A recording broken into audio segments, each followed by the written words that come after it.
পেঁয়াজের দাম বাড়তি না কম, এটা কি বাণিজ্য মন্ত্রীর দায়িত্ব নাকি বাণিজ্য উপদেষ্টার দায়িত্ব নাকি স্বরাষ্ট্র উপদেষ্টার দায়িত্ব?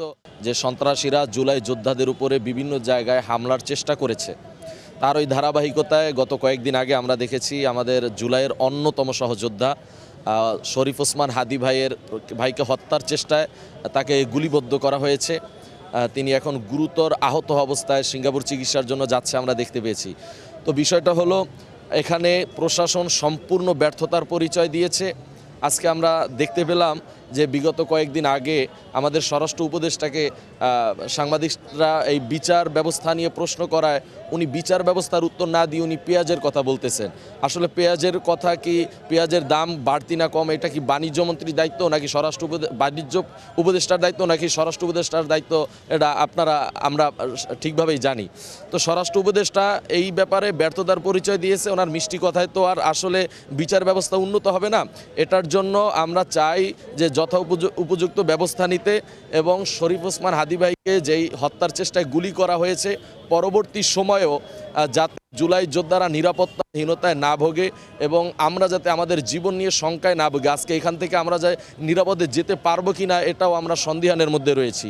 যে কারণে স্বরাষ্ট্র উপদেষ্টা এবং পুলিশ প্রশাসনের দায়িত্ব হলো জনগণের জানমালের নিরাপত্তা প্রদান করা। তো আমরা আজকে এখানে মুভমেন্টের ব্যবস্থা করেছি, ডাকসুর নেতৃত্বে টোটাল ছাত্র সমাজ আমরা এখানে মুভমেন্ট করেছি, যাতে করে শরীফ ওসমান হাদি ভাইকে যারা গুলি করেছে এই সন্ত্রাসীদেরকে অতিবিলম্বে দ্রুত গ্রেপ্তার করে জাতির সামনে প্রকাশ্যে বিচার নিশ্চিত করার জন্য সুস্পষ্ট বার্তা দেওয়ার জন্য আমরা একত্র হয়েছি এখানে। আপনারা জানেন যে ওসমান হাদি ভাইকে গুলিবদ্ধ করে হত্যার চেষ্টা করা হয়েছে, সেটার তীব্র নিন্দা এবং প্রতিবাদ জানানোর জন্য আমরা মূলত এখানে আসছি। আর তাছাড়া আমাদের সাধারণ জনগণের যে একটা নিরাপত্তা আছে, সেই নিরাপত্তাহীনতাও আমরা ভুগতেছি, যার কারণে স্বরাষ্ট্র মন্ত্রণালয়ে এই আবেদনটা নেওয়ার জন্য আমরা এখানে আসছি। আসলে দেখেন, স্বরাষ্ট্র উপদেষ্টার কাজটা জনগণকে নিরাপত্তা দেওয়া, এটা আমরা সবাই জানি।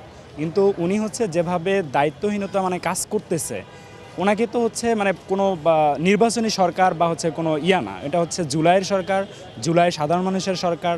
তো সাধারণ মানুষকে নিয়েই কাজ করবে। তো উনি হাসালো রসালোভাবে কথা বলে, এই কথা বলা তো আমাদের কিছু যায় আসে না। আমাদের নিরাপত্তা যদি না থাকে তাহলে তো আমাদের হাসি তামাশার দরকার নেই। যার কারণে আমাদের এই যে তীব্র নিন্দা এবং প্রতিবাদের ক্ষোভে এটা আমরা বলেছি।